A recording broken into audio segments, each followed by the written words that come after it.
my channel. Right now I have 2 chicken breasts here that I'm getting ready to cook up. I'm going to do 2 different recipes with the chicken breast here. I'm going to cook them in this water here. I'm just going to boil them. I'm going to add some seasonings and let them go. So that'll be nice and easy just to let those cook. In the meantime, I'm going to set my oven for 325 degrees. I have some leftover bread in there that I do not want to go bad, so I'm going to just make some croutons out of those. So let's go ahead and get these 2 chicken breast in here and get them started. I'm going to show you what I'm going to add to the water. So just a note, whenever you are boiling chicken or any type of meat, always season the water liberally. I mean, extremely liberally. So I'm going to be putting, a significant amount of salt in there, along with some onion powder, garlic powder, and bay leaves. You'll want to use things like aromatics, bay leaves, rosemary, thyme, those sorts of things to infuse the water so that flavor can get in your chicken breast. Okay, so yes, I have bone-in chicken breast. I wanted that for a reason because it gives a different type of flavor. And then this water that is left over, I'm going to be using that water later on for a stock. I don't want that water to go to waste. So if at all possible as well, opt into getting the chicken breast with the bone in as opposed to the chicken breast, the boneless, skinless chicken breast. That bone can develop a delicious type of chicken broth. So chicken broth or chicken stock. So, and it's cheaper. So go ahead and get that one with the bone in, if at all possible. All right, so let's go ahead and get this started. All right, so my water's here. It's been going for quite a while. It's gonna be boiling here in just a little bit. So I'm gonna go ahead and add in my seasonings. To it, I'm gonna add 2 bay leaves, some onion powder, a significant amount. I'm adding garlic powder. Have a little bit of that left. Put some pepper in there. And I'm also adding a significant amount of salt. Okay, there we go. All right, so let's give that a mix.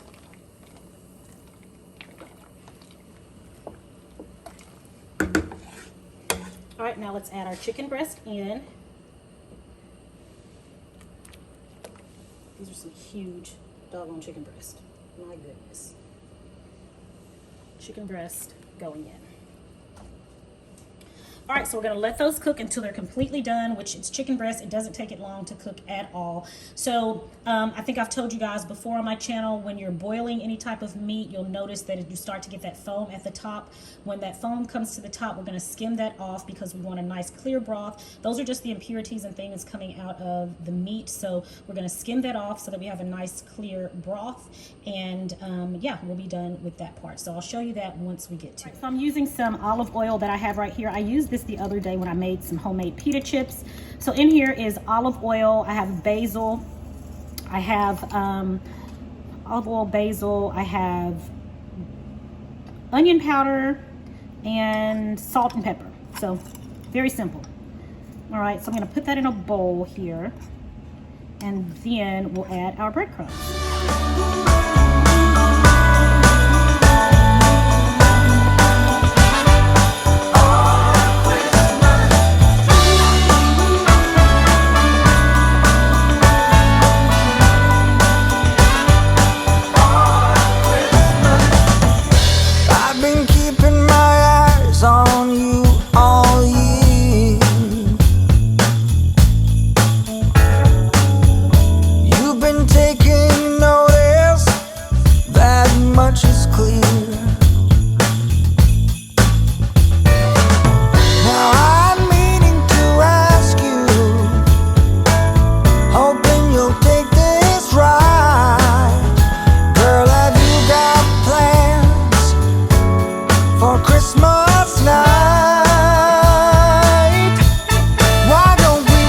Now I'm going to put these in a 325-degree oven for about 12 to 15 minutes.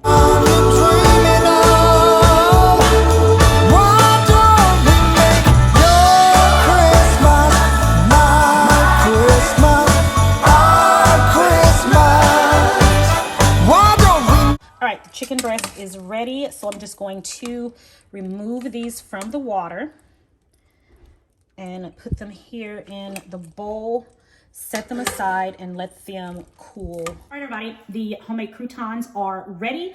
I'm going to store these in an airtight container, but first let me show you guys how fabulous these look.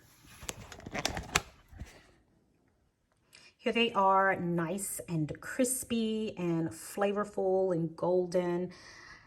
So much better than the store-bought stuff. Okay, so I'm just going to get one of these, one that's packed with flavor. Here's a good one. All right, got that one there. Can you guys see?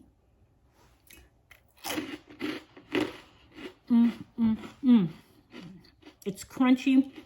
It's got a little bit of chewiness because it's a fresh and homemade crouton. It's not hard like the ones you get in the store.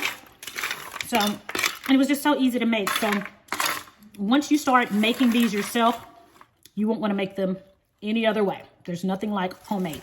But you can use these, of course.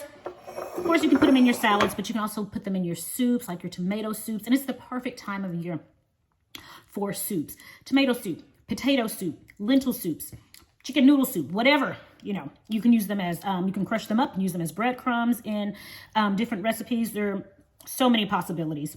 But I'm going to go ahead right now and store these in an airtight container. These will last on your countertop in an airtight container for 7 to 10 days. If you know you're not going to use them by then, put them in a freezer bag and they will freeze and stay frozen and delicious indefinitely.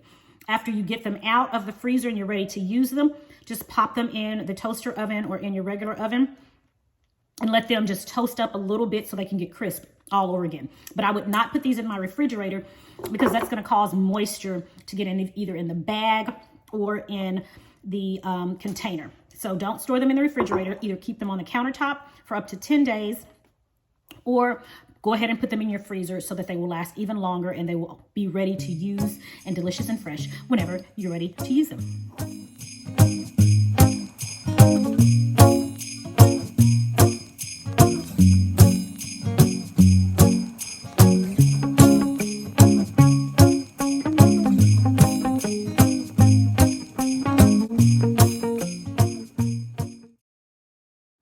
All right, so for dinner, simple, easy peasy. I'm gonna take one of these chicken breasts. I'm getting ready to shred it up and we're going to have chicken nachos. That is going to be dinner, quick and easy, and I love it. So I'm gonna get started shredding this chicken breast. Then I'm going to warm it back up in the skillet with a little bit of oil and some taco seasonings, and we're just gonna put those nachos together and dinner will be done.